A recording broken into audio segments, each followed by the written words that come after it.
Hi, I'm Willie from Barely Alive, and today I'm going to show you guys how we sidechain with Volume Shaper. Again.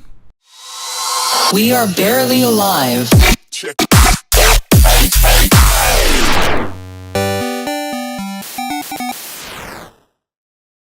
If you guys love learning about producing music, show us your enthusiasm.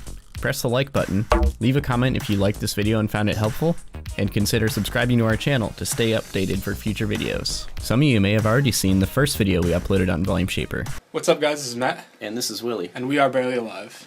That was 4 years ago, and to this day I still get a lot of comments from people saying that was a very helpful video. So basically this is a remake of that video with a few tweaks that we've applied over the years. If you haven't seen the first one, don't worry, this video will explain everything.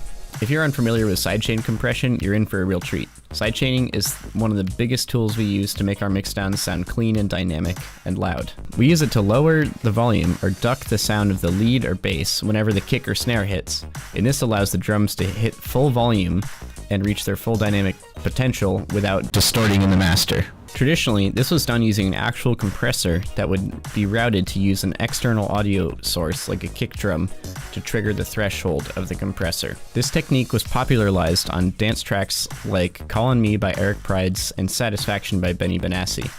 And these are extreme examples where sidechaining was used as a creative effect. Another way this was used was by radio DJs who wanted to duck the volume of the music whenever they were talking. These are great examples of exaggerated sidechaining, but most of the time it's a subtle effect and you won't even notice that a producer is using it. Now with the advancements of computer music software, there are better ways to sidechain than using a compressor. There are plugins that let you draw your own envelope curve rather than relying on the attack and release parameters of a compressor to get the right sound. Our favorite plugin that does this has always been Cable Guy's Volume Shaper. The reason we love Volume Shaper is because it has a nice clean interface, it's easy to save presets, and we've had the most success using it in terms of timing issues that some other plugins have. Just to clarify, the current version of Volume Shaper is version 6, which is available as part of ShaperBox 2. So technically this is a ShaperBox tutorial, but all the same concepts apply, so no matter what version of Volume Shaper you have, this tutorial will still be helpful. So now I'm going to show you an example of how we typically use this plugin. So this is a very basic dubstep loop I made using Volume Shaper.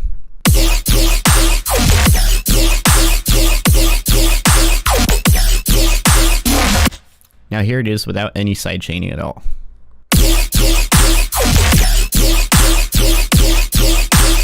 Does not sound as good, does it? Now there are two main steps you need to get this working properly. The first is the MIDI routing, and the second is drawing the envelope. So for the MIDI routing, I have this set up so that every time the kick and snare hits, it's going to trigger the envelope inside Volume Shaper. So it works exactly the same way as a standard compressor would work. If I alter the kick and snare pattern, the envelope's going to follow it. Now what I'm going to do is delete everything and start from scratch and show you how to set up this routing, because it can be kind of tricky. That's why we use a template like the one in the video that we uploaded recently. So first of all, you need a MIDI source, and we always use a drum rack for our kick and snare, so this drum rack channel is going to be our MIDI source.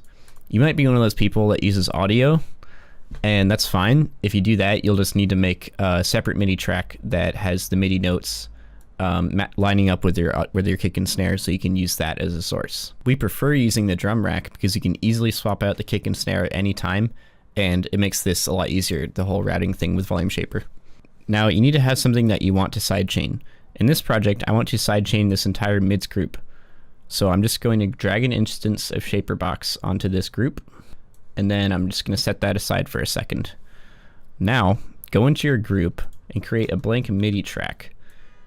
Put it at the top here and rename it something like Trig or Trigger.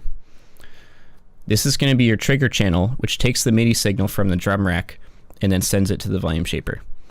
Click All Ins and select your drum rack channel. In this case, it's 2 kick snare. You can see it up there. Now hit In, then click No Output and select Mids. And you'll see here it says ShaperBox. If it says something else, that means there's another VST on this channel that's getting MIDI, so you need to select it to go just to that ShaperBox and not any other channel. And that is it. The next step, you need to set up Volume Shaper. So next, open up ShaperBox And this is a preset that I've already set, so I'm going to do init, and this is what you'll see. So click volume shaper, and now here's where you draw your curve. Now you want to keep this point, this first point, at 0 or at the top, because I'll explain that in a sec. So just click to draw another point, right click, and then drag this point down to here to the bottom. We're going to make another soft point here with a left click, and then right click up here to make that point, and that's your basic curve. Now the reason why you need to start your curve at the top left is because when this clip is done playing, it's going to go back to this first point as like the default volume. So basically when there's no drums happening, you want everything to be at maximum volume, so it's important to keep that there. Now go to LFO mode and make sure this is set to beat. Go to length, set this to quarter note, and then click MIDI trigger and click on one shot. And that's it, you're done. Your track is now sidechained. Now you can save this shaper box preset so it's even easier to load it up. You can even download this preset that I made from the Cable Guys preset cloud. Just go here and search for Barely Alive, and it will show up. Also, we highly recommend saving this into your template file so that you don't have to go through all of these steps every time you open a project. Now when you're producing your song, try adjusting the length of the envelope or the mix knob to dial in exactly how much sidechaining you need to fit that song that you're working on. If you have any questions about anything that we've discussed, you know what to do.